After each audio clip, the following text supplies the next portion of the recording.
Cabinet मंत्री शिवेंद्रराजे भोसले आपल्यासोबत आपण याची थेट बातचीत करणार आहोत। आज पहिली कॅबिनेट झाली आणि स्वतः महाराष्ट्राचे उपमुख्यमंत्री सुद्धा तुमच्या दालनाला भेट घेऊन गेलेले आहेत। काय नेमकी तुमची याबद्दलची भावना आहे? नाही, आज पहिली कॅबिनेट होती आणि सगळे जे विषय होते चर्चा झाली। एकनाथ शिंदे साहेबांनी पण शुभेच्छा देण्यासाठी ते आले। ते म्हणले तिथनं जात असताना त्यांनी हे बघितलं त्यामुळे ते आले आणि त्यांनी पण शुभेच्छा दिल्यात।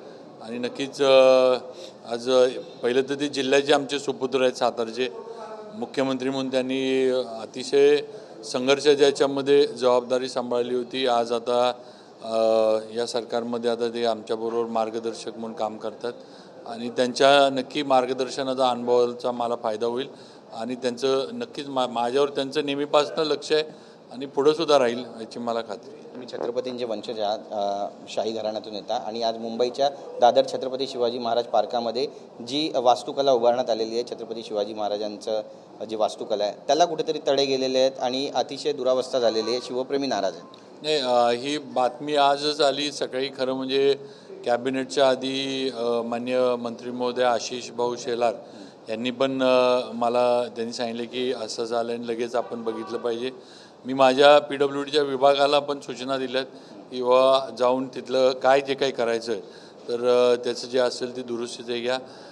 खरं म्हणजे मला जी माहिती माझ्या विभागाकडून मिळाली की हे सगळं जे वास्तुशिल्प आहे ते BMCच्या ताब्यात आहे, पण शिवाजी महाराजांचा विषय आहे त्यामुळे BMC का आम्ही का काय हे खेळत बसण्यामध्ये मला हे नाही आणि हे लवकरात लवकर दुरुस्त होऊन त्याला जे काही लागणारी स्वच्छ ठेवण्यासाठी वगैरे जे काय लागणार ते माझा PWD विभाग असू दे किंवा BMC असू दे आम्ही त्यांच्या मागं लागून ते पूर्ण करून घेऊ। नक्कीच तुम्ही एक टीमसुद्धा त्या ठिकाणी पाठवलेली आहे, त्यामुळे आता नेमकी ठोस कारवाई त्या ठिकाणी होईल आणि शिल्प पुन्हा नव्याने तयार होईल, कारण रंगसुद्धा उडालेला आहे। नाही, त्याला जे काही रिपेअर किंवा जे काही मेंटेनन्स करायचं त्याचा म्हणजे त्याची ओरिजिनल जी काही आहे ते करणे जे असेल ते करून घेऊ आपण। नक्कीच। आणि पुतळा आहे त्या ठिकाणी, पुतळ्याची पण दुरावस्था झालेली आहे, कावळे त्यावर येऊन बसतात, बरीचशी घाण त्या संपूर्ण परिसरामध्ये झाली आहे। वॉटर स्प्रिंकलर त्या ठिकाणी लावावे जेणेकरून स्वच्छता राहील अशी एक मागणी शिवप्रेमींची आहे। भाऊ, आता त्याबद्दल बाबतीत फक्त एकच आहे की म्हणजे आम्हाला जर ते आमच्याकडे जर BMCनं जर आम्हाला ते अधिकार दिले,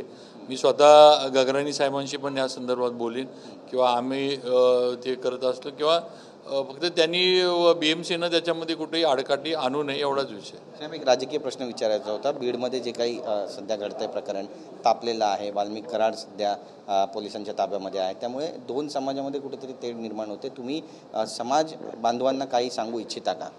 हो, आता त्या ह्यांचा जो खून झाला आहे हे हा संतोष देशमुखांचा, ही अतिशय दुर्दैवी घटना आहे आणि कुणा माणूस घरातला गेल्यानंतर त्या कुटुंबावर काय वेदना येतात हे त्या कुटुंबाला जास्त माहीत असतं।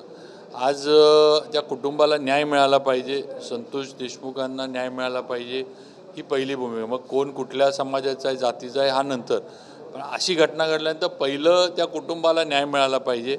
जे कोणी दोषी आहेत त्यांच्यावर त्या अटक होऊन कार्यवाही झाली पाहिजे, ही भूमिका स्पष्टपणे मुख्यमंत्र्यांनी घेतली आहे। त्याप्रमाणे आता कार्यवाही सुरू आहेत।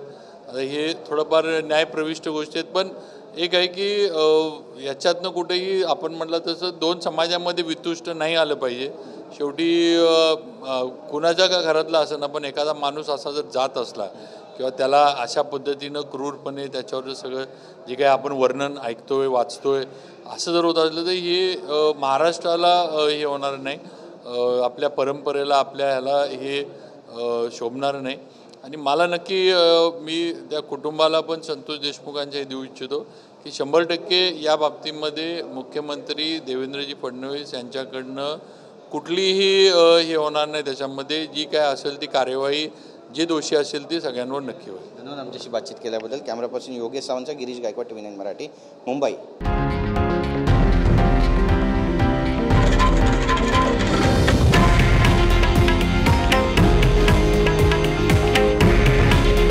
हे आहे देशातील नंबर 1 न्यूज नेटवर्क आणि आपण पाहत आहात TV9 मराठी। काळजी तुमची, हित महाराष्ट्राचं।